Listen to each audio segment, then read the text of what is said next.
Hi Year 5s, Miss Veron here. Last week of maths learning before the summer holidays, and we're going to finish off our end of book review that we started last week. So have a go, pause the video and try out these questions.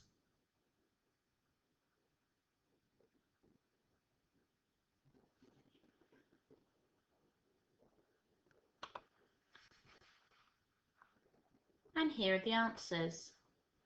When you say it in words, it's 903,347. So that's what we need to write. For the second question, it says find the missing number pattern. There are two ways you could have done this. I chose to look at what was changing in each number, so I knew the second digit was changing and the fourth digit was changing, and that the second digit was going up by 2 and the fourth digit was going down by 1. That's how I got to my answer. Or you could have found out what the difference was between each one. That was 19,900, and you could have added it on to the last number in the sequence. Both would have worked.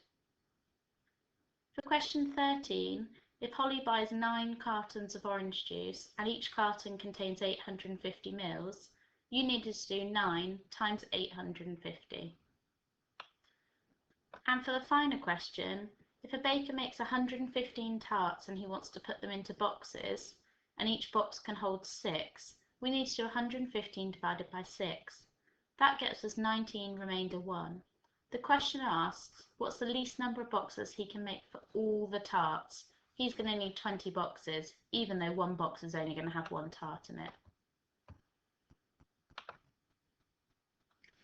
Have a go at this next set of questions.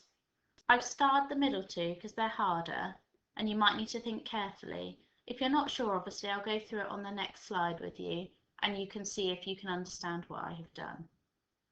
Question 15 says, in a cinema there are 18 rows of seats. In each row there are 36 seats. How many seats are there in the cinema altogether? Question 16 says, an express bus travels 5 kilometres in 4 minutes. If it continues at this speed, how far does it travel in an hour? So you need to think about how many minutes are in an hour. Question 17. A wallet costs £48, a handbag costs 3.5 times as much. So you need to think about working out 3 times as much and half as much. And finally, arrange these numbers from smallest to greatest. Remember to look at the value of each digit, not just whether it comes first or second or third. Pause the video and have a go at these questions.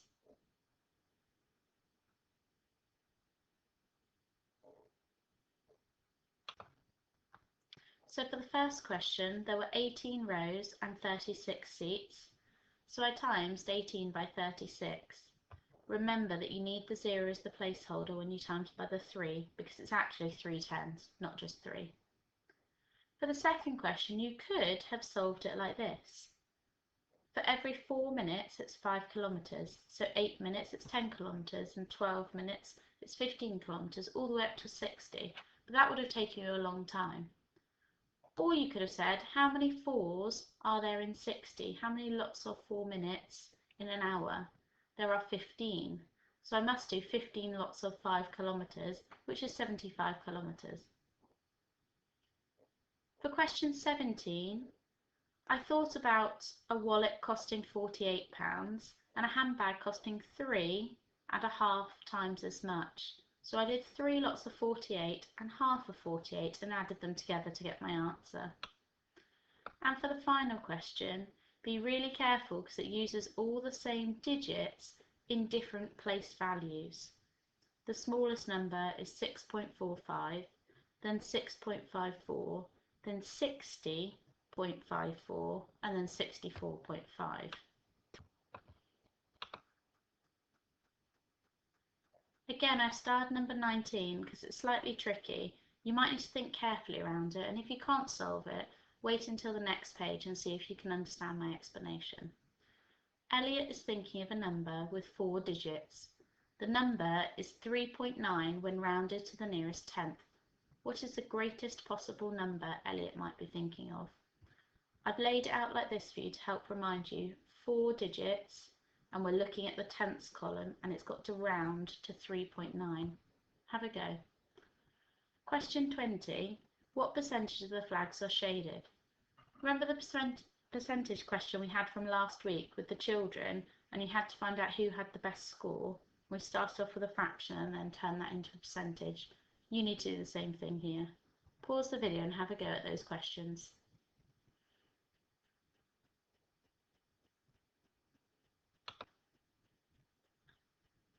So for this first question, I started by thinking, well, it's got to round to 3.9. So I put 3.9 in there. If it's got to round to 3.9, this digit can't be 5 or higher, otherwise it would round up. So it must be a 4. That would make this one stay as 9. And I want the digit to be as big as it can possibly be, so I put a 9 in the final column to make it as big as I can. For question 20, 13 out of 20 flags were shaded. I needed to turn that into a fraction out of 100 so that I could work out a percentage. I times 20 by 5 to get 100, so I had to do the same to the top. 13 times by 5 is 65. 65 out of 100 is 65%.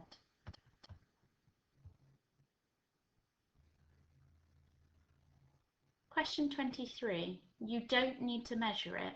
You can use your angle facts to help you work out this answer. These are the angle facts you need to know. One of them is going to be particularly useful here. Angles in a straight line add up to, and angles in a right angle add up to, and angles in a circle or around a point add up to. Think about which one this is and use that angle fact to help you with what you already know.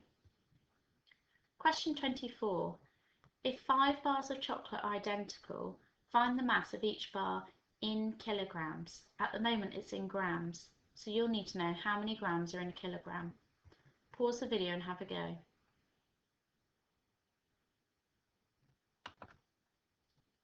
So for this question I used the fact that angles in a straight line added up to 180.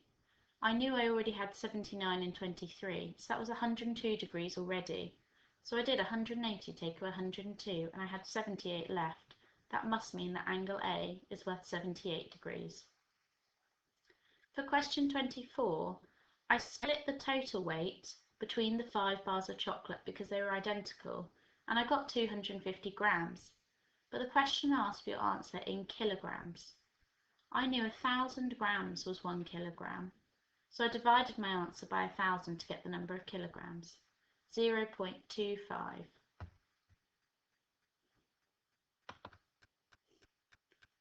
We're nearly at the summer and Thor is nearly ready to switch into holiday mode. Bet you are too, but we've got one more lesson to go. See you soon.